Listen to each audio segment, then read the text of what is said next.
አሸናፊዎች የተለየ ነገር አያደርጉም፣ ይልቅ ነገሮችን በተለየ መልኩ ያደርጋሉ እንጂ። ሰላም፣ እንዴት ናችሁ? ባለፈው የጀመርነውን you can achieve more የሚለውን የሺፍ ኬራን መጽሐፍ ማንበብ ዛሬ ሁለተኛው ምዕራፍ ላይ ደርሰናል። ንባቡን ቀስማችሁ መልካም ፍሬ እንደምታፈሩበት ተማመናለሁ። መልካም ቆይታ። ምዕራፍ 2 ህይወት ታዝናናለች። እንጀምር። የኛ ዕጣ ፈንታ በእጃችን መዳፎች ላይ ባሉት መስመሮች አይወሰንም። እጅ የሚባል ሳይኖራቸው የራሳቸውን ብቻ ሳይሆን የሌሎችንም ጭምር የወደፊት ዕጣ ፈንታ የጻፉ አሉና። ከዕለታት አንድ ቀን አንድ ወጣት ክምር ስራ በቦርሳው አጭቆ ወደ ቤቱ ገባ። ነገር ግን የ5 ዓመት ልጁ ደግሞ አብሮት ሊጫወት ፈልጓል። ይህ ከፍተኛ የሥራ ኃላፊ ለልጁ ይኸውልህ ልጄ፣ ዛሬ እንኳን በጣም ብዙ ስራ ይዤ ነው የመጣሁት። ቢሮ ደግሞ በዚህ ስራ ገና በጣም ብዙ እየቀረኝ ግን አዝጋሚ ሆኛለሁ በማለት ለማስረዳት ሞከረ።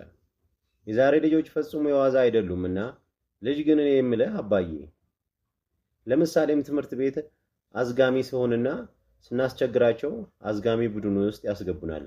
ታዲያ አንተንም እዚያ ቢሮህ ለምን አዝጋሚ ቡድን ውስጥ አያስገቡህም ብሎ ቁጭ። አባት ግን እንዲህ በማለት መለሰ።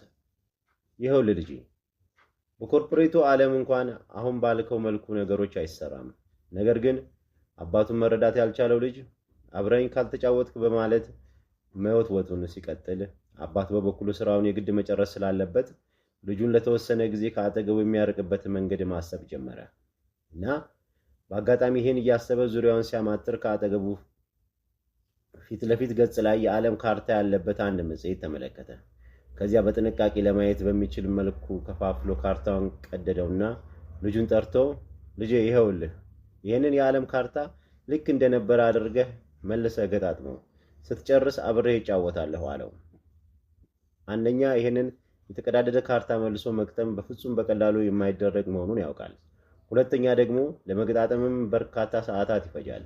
በመሆኑም ጥሩ ልጁን የሚወጥር ስራ ሰጥቶት እሱም ባገኘው ፋታ ስራውን መስራት ተያያዘ። ግን በጥቂት ደቂቃ ውስጥ ነበር ልጁ ተመልሶ መጥቶ አባዬ ጨርሻለሁ ያለው። አባት ደንግጦ የለም ልጅ፣ ይህንን ማመን አልችልም፣ ጨረስኩ ያልከው ማየት አለብኝ አለ።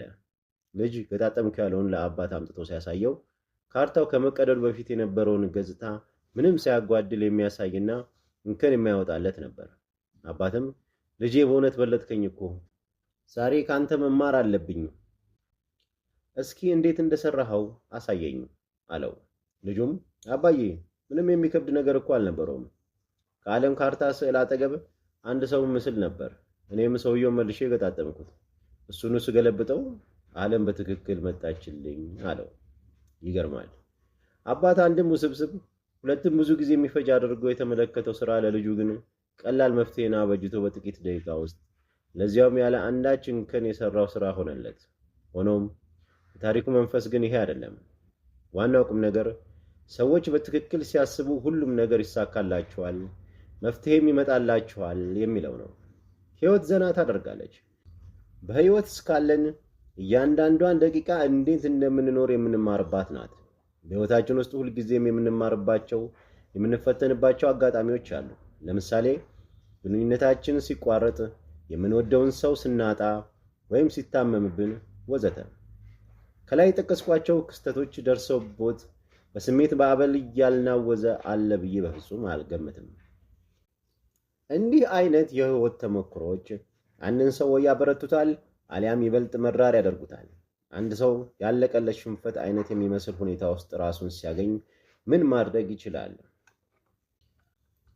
ከዚህም በተጨማሪ አንድ ሰው የገጠመውን እንቅፋት እንዴትና በምን መልኩ ወደ መጠናከሪያ መቀየር ይችላል?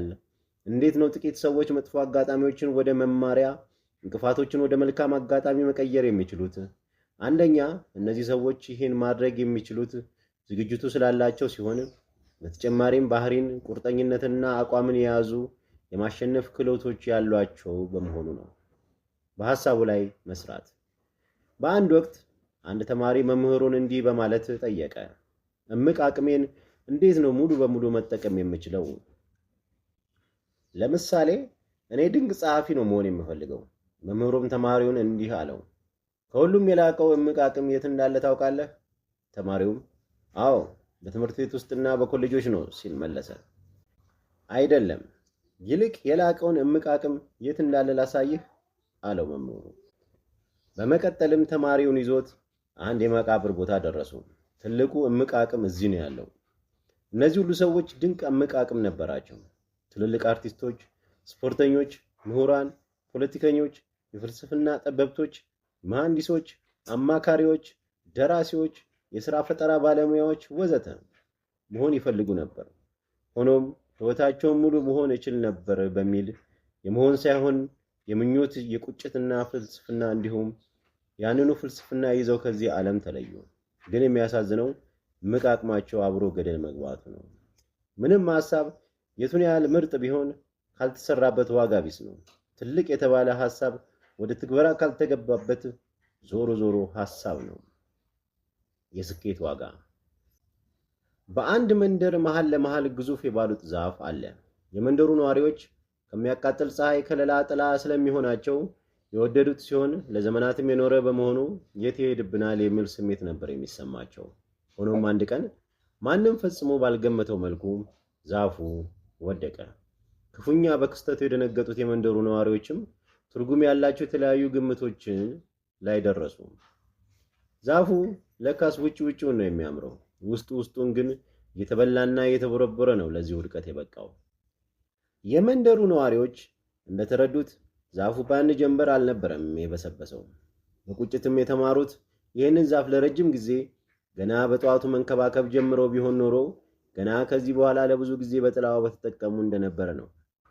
እናም ዛፉ በእጅ ያለው ወርቅ አይነት ነገር ሆኖባቸው ነው ያጡት።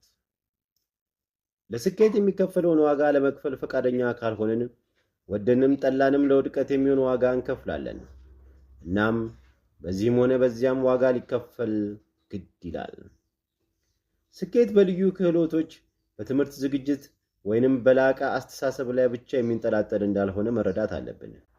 ይሄ ቢሆን ኖሮማ ዓለም ቤቱ ይቁጠረው ብለን የምንተዋቸው ስንት ሚሊዮን የተማሩና ድንቅ አስተሳሰብ ይዘው ግድ ያልተሳካላቸው ሰዎች ባልሞላባት ነበር። የስኬታማ ሰዎች ታሪክ ብንመለከት አንድ የሚጋሯቸው ባህሪ እንዳሉ እንረዳለን። እነዚህም ባህሪያት በተመለከተ ስኬትን የሚያረጋግጠው አንዱ መንገድ ነው።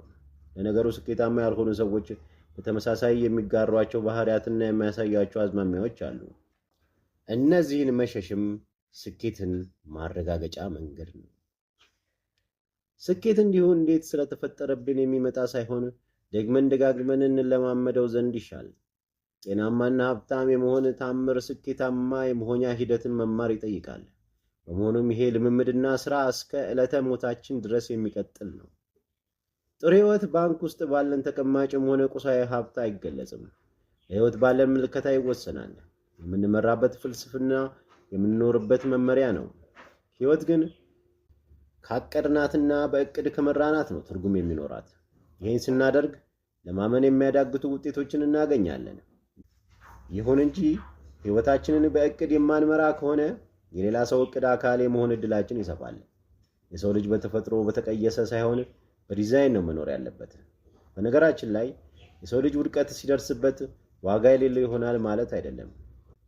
በሕይወታችን ውስጥ ውድቀት ማለት ልክ እንደ ማዞሪያ ወይም አቅጣጫ የማስቀየሪያ ቦታ ነው። እናም ወድቀን ሊሆን ቢችልም ያ ማለት ግን አለቀልን ማለት አይደለም። ላይሳካልን ይችል ይሆናል ብለን ስኬትን ለማግኘት ከመጣር ፈጽሞ ወደ ኋላ ልንል አይገባም። አሸናፊዎች ውድቀትን አይፈሩም። ተሸናፊዎች ግን ማሸነፍን ይፈሩታል። ተሸናፊዎች ውስጡን ማሸነፍን ይመኙታል። ነገር ግን በድብቁ ሕሊናቸው ፈጽሞ ማሸነፍ እንደማይችሉ ያምናሉ። በዚህ የተነሳ ግማሽ ልብ ሆነው ሲሞክሩ ለውድቀት ይዳረጋሉ። ይህ ሲሆን እንደማይሳካልኝ ባውቅም ለማንኛውም ብዬ ሞከርኩት ግን እኮ በማለት ቀሽም ፕሮፓጋንዳ ይነዛሉ። ሐቁ ግን ማሸነፍ ስለሚፈሩ ራሳቸው በራሳቸው የገዛ ስኬታቸውን በአሻጥር የሚያስቀሩ መሆኑ ነው። ብዙዎች መልካም አጋጣሚ ነው ያሉ፣ ሆኖም ጥቂቶች ብቻ ናቸው የሚጠቀሙበት። በሕይወታችን በጣም የሚያም ከሚባል ወቅት አንዱ መልካም አጋጣሚ በራችንን አንኳኩቶ መጥቶ ነገር ግን እኛ ዝግጁ ሳንሆን ሲያገኘን ነው። ቀድመን መዘጋጀት እንጂ መልካም አጋጣሚ ሲመጣ ዝግጅት መጀመር አጉል ቧልት ነው። እናም ከዚህ ለመረዳት የሚቻለው የሰው ልጅ መልካም አጋጣሚን ዝግጅት ጋር ሲጠቀምበት ለስኬት ይበቃል። ግን የሚያሳዝነው ያልተዘጋጁት መልካም አጋጣሚ መጥቶ በራቸውን አንኳኩቶ መጠቀም ሲያቅታቸው እድሌ ጠማማ ነው የሚል ዜማ ማዜማቸው ነው። እውነት ለመናገር ከሆነ የሚገጥሙን እንቅፋቶች ለስኬት የቱን ያህል ተዘጋጅተናል የሚለውን በሚገባ ይፈትሻሉ። ማይክል አንጀሎ በምሳሌነት እንውሰድ። ይህ ጣሊያናዊ የሐውልት ቀራጭ ታታሪነትና መስዋዕትነትን አብሮ በማስኬድ በአንጻሩ ደግሞ ትንሽ ሰርቶ መኮፈስ ወይንም እንደ ነገሩ መስራትን በማስወገድ ነበር ለስኬት የበቃው። ለጥራት ሳይጨነቅ እንደ ነገሩ ልስራ ቢል ማንም ባላስታወሰው ነበር። በርካታ ስኬታማ የተባሉ ሰዎች ጀምረው ማቆምን አያውቁም። እና ታዲያ በሕይወታችን አስቀድሞ መዘጋጀት አይሻልም? ብዙውን ጊዜ ወጣትነት የባከነ ጊዜ ነው በማለት ሲገለጽ እንሰማለን። አዎ በሚገባ ይሄ ነገር የተገለጸው ሰዎች ብዙውን ጊዜ ማመዛዘንና ብስለት በሚያገኙበት ጊዜ ጠንክሮ ለመስራት አስፈላጊ የሆነውና የጉልበት ጊዜ ወጣትነት ባክኗል። በርካታ ወጣቶችም ይህንን እምነት በመረዳት ይበልጥ ጠቃሚና ትርጉም ያለው ሕይወት ለመኖር ቢጥሩ መልካም ነው። ብዙውን ጊዜ ገና በጉርምስና ዕድሜያቸው ላይ ሳለን በዓለም ላይ የሚያስፈልገው መፍትሄ ሁሉ በመዳፋችን ያለ ነው የሚመስለን። ግን እኛ አልገባንም እንጂ አይደለም። አስፈላጊ መፍትሄና ምላሽ ጭራሽ ትክክለኛው ጥያቄ የችግሩ ምንጭ እንኳን የለንም። ዕድሜያችን በሃያዎች ውስጥ ሳለ የት መሆናችንን እንኳን አናውቅም። በሰላሳዎች ውስጥ ስንሆን 3 ጉልቻ መመስረት ይታሰባል። ያኔ ሃያዎቹን እንዴት እንዳባከናቸው ብሎም መቆጨት ይመጣል። 40ዎች ውስጥ ስንገባ ከሆዳችን ስፋት ማለት ጥቂትም ቢሆን ገብስማ ጸጉር፣ የተነባበረ አገጭ ወዘተ ማውጣት እንጀምራለን። በዚህ ወቅት ጭፈራ ያኔ በሃያዎች ውስጥ ሳለን የነበረው ጣዕም አይኖረውም። በ50ዎች ውስጥ አንዳንዶቻችን ወደ ቀዶ ገና ጭምር እንሄዳለን። ያኔ ክስተቱ ተራ ሂደት እንለዋለን። በ60ዎቹ ውስጥም ስንሆን ብዙዎቻችን ድሮ ቴፕ ጮክ አድርገን መክፈት እንደማያስደስተን አሁን ግን ይረብሻል እንላለን። ለነገሩ በዚህ ወቅት ግን መስማት ችሎታችንም እየቀነሰ ስለሚመጣ በ50ዎቹ ውስጥ እንደነበረው ሙዚቃ ከፍ ቢል ብዙም አይረብሸንም። በ70ዎቹ ውስጥ የእረፍትና የጡረታ ጊዜ ይኖረናል። በዚህ ወቅት ቁርስ ከረፋዱ 5 ሰዓት ላይ፣ ምሳ ከ10 ሰዓት ላይ እንዲሁም ራት ማታ 4 ሰዓት ላይ እንበላለን። በተለይ በሰለጠነው ዓለም ሰዎች በዚህ ዕድሜ ኮስተር ካለና ደንበኛ ምግብ ይልቅ እንደ እርጎና ጣፋጭ ያሉ ለስለስ ያሉ ምግቦችን ያዘወትራሉ። እግዚአብሔር ከሰጠና 80ዎቹ ውስጥ መግባት ከተቻለ ደግሞ እንደ ስትሮክ ያሉ ህመሞች ሊያጋጥሙ የሚችሉ ሲሆን ቀጥሎስ ምን እንሆናለሁ ብሎ መጨነቅ ይመጣል። በዚህ ወቅት ምንም እንኳን ዕድሜ ጸጋ ቢሆንም ከሳምንታትና ቀናት ይልቅ ዓመታት እንዴት ፈጥነው እንደነጎዱ ይሰማናል። በዚህ ወቅት ትርጉም አልባ ሕይወት መኖር የሙት ሕይወት መሆኑን እንረዳለን። እንዲህ አይነቱ ሕይወት ሞትን እየተጠባበቅን የምንኖረው ነው። ለነገሩ ሕይወቱ ማንም ሰው በሁለት ምርጫዎች መሃል አንዱን ወስኖ ይኖራል። ወይ ራስን በስራ መጥመድ አሊያም እየቆዘሙና ተጎልተው ቀንን መጠበቅ። ትርጉም ያለው ሕይወት ብቻ ነው የስኬት መንፈስን የሚያላብሰን። ትርጉም የሌለው ሕይወት መልካም ሳይሆኑ መልከ መልካም እንደመሆን ነው። ግራ መጋባት በሰው ሲመሰል እንዳለመታደል ሆኖ አንዳንድ ግራ የተጋቡ ሰዎች ስኬትን አገኘን ብለው ይጠብቁታል። ነገር ግን ስኬትን አያገኙትም። እስኪ ቀጥሎ ግራ የተጋባ አባት ለልጁ የጻፈውን ደብዳቤ እንመልከት። ውድ ስቲቭ፣ ይህንን ደብዳቤ ያንተን ሁኔታ በመረዳት ቀስ ብለን እንደምታነብ ስለማውቅ እኔም ቀስ ብዬ ነው የጻፍኩት። ብዙውን ጊዜ የማነበው ለመረዳት እንደቻልኩት አብዛኛው አደጋዎች የሚደርሱት አሁን አንተ ከምትኖርበት 16 ኪሎ ሜትር ርቀት ላይ አካባቢ ነው ይባላል። በዚህ የተነሳ ቤት ለመቀየር ወስነናል። ነገር ግን ከዚህ ቀደም እዚህ አዲስ የገባንበት ቤት ነዋሪ የነበሩ ሰዎች አድራሻ መቀየር ባለመፈለጋቸው ይዘውት ስለሄዱ አድራሻው የለኝም። የብርድ ጃኬት ላክልኝ ብለኸኝ ስለነበር ልንልክ ስንል ከአክስት ጋር ተመካክረንና ዚፑ ካለ በጣም ስለሚከብድ ዚፑን ነቅለን ኪሱ አድርገን ልከንልሃል። የአክስት ልጅ በሰላም ተገላግላለች፣ ግን ወንድ ይሁን ሴት ገና አላወቅሁም። በዚህ የተነሳ አግቶ የአክስት ሆነሃል ለማለት ይቸግረኛል። እርግጥ ይሄ ታሪክ ተጀምሮ እስኪያልቅ የተጋነነ ሊባል ይችል ይሆናል። እውነተኛ ታሪክ ነው። ብዙ ሰዎች ሕይወታቸውን የሚኖሩት በዚህ መልኩ ነው። በዚህ ታሪክ ድንቁርናና አጉል ቸልተኝነት ተደማምረው የቱን ያህል አባትን እንዳሰከሩት እንመለከታለን። ለአንዳንድ ሰዎች ጥርት አድርጎ ማሰብ የሚያስቸግራቸው ግራ መጋባት ያልተለየ ሊሆን ይችላል። ግራ የተጋባ ወይ የተበላሸ አስተሳሰብ የሚባል ነገር አለ። ለምሳሌ ያህል ምኞት የአካል ብቃት እንቅስቃሴ ዋጋ የለውም ይላሉ። እኔ ጤናማ ከሆንኩ ለምን ያስፈልገኛል የሚል አጉል እምነት አላቸው። ጤነኛ ካልሆንኩ ደግሞ እንዴት እሰራዋለሁ? ስለዚህ አያስፈልገኝም ይላሉ። አንዳንድ ጊዜ እንግዳ የሚመስል ካላዋቂነት የሚመነጭ አጉል በራስ መተማመንም አለ። ስመጥሩ የአሜሪካ የሲቪል መብቶች ተሟጋች ማርቲን ሉተር ኪንግ በአንድ ወቅት በዓለም ላይ እንደ አላዋቂነትና የህሊና መንቀዝ የመሰለ አደገኛ ነገር የለም ብለዋል። አንዳንድ ጊዜ አለማወቅ ደስ ይላል ሲባል እንሰማለን። እኔ ግን በዚህ አላምንም። አለማወቅማ መከራና ወደ ጥፋት የሚወስድ መንገድ ነው። የህግ ባለሙያ ጠይቁ። ያላወቅነው ነገር በጣም በህይወታችን ይጎዳናል። የህክምና ባለሙያን ጠይቁ። የማናውቀውና የያዝነውን ነገር ነው ኋላ ብዙ ጉዳት የሚያስከትልብን። በመሆኑም አለማወቅ ደስ ይላል አይባልም። እንዲያውም አላዋቂነትና ቸልተኝነት በተግባር ሲሰሩ ከማየት የበለጠ የሚጎዳ ነገር የለም። የቱንም ያህል ብንሞክር አላዋቂነታችንን መደበቅ አንችልም። ጥበብም ማንጸባረቁ አይቀርም። ሰዎችንም በተለያዩ ጎራዎች ከፍለን መመልከት እንችላለን። 1. ወሬኞችና የሚያደርጉ ሰዎች። 2. መሪዎች ወይ ተከታዮች። 3. ዱካ ትተው የሚያልፉ ወይንም 4. መቀመጥ ከማብዛታቸው የተነሳ የዳሌ ዱካ ብቻ ትተው የሚያልፉ። በመጨረሻ ደግሞ ህይወታቸውን ራሳቸው የሚቀይሱና ዲዛይን የሚያደርጉ ሲኖሩ፣ ሌሎች ደግሞ እንደ ነገሩ ይኖራሉ። በመሰረቱ ሁላችንም ብንሆን ወደ አንዱ ወይንም ወደ ሌላው እንጠቃልላለን፣ ወይም ደግሞ ከአንድ በላይ ጎራ ውስጥ የምንበደብም አለን። ወደ የትኛው ጎራ ነው መቀላቀል ያለብን የሚለውን ግን መወሰን አለብን። ይህች ዓለም አብረናቸው የምንጋራቸው ተጨማሪ 2 ሰዎች አሉ። እነሱም ስኬት ፈላጊዎችና ውድቀትን የሚሸሹ ናቸው። 1. ስኬትን የሚሹ። ስኬትን የሚሹ በመነሳሳት ስሜት ለማሸነፍ የሚሰሩ ናቸው። እነዚህ ሰዎች የተነሳሱ፣ ተስፋን የሰነቁ ናቸው። የሚያቃጥል ውስጣዊ ፍላጎት አላቸው። በሆዳቸው የሚንቦገቦግ እሳት አለ። እነዚህ ሰዎች ፈጻሚዎች ናቸው። ተግባር ተኮርን በመሆን ይታወቃሉ። ጥሩ መነሳሳት ያላቸው ሲሆን በፉክክር ስሜትም ይሰራሉ። ጠያቂዎችም ናቸው። በመሆኑም እንዲህ ቢሆንስ ብለው ይጠይቃሉ። ሁሌም ፈጠን ያለ የተሻለ ነገር ማየት ይሻሉ። የሚበሉት የሚጠጡትም ሆነ የሚተነፍሱት ጥልቅ ስሜታቸውን ነው።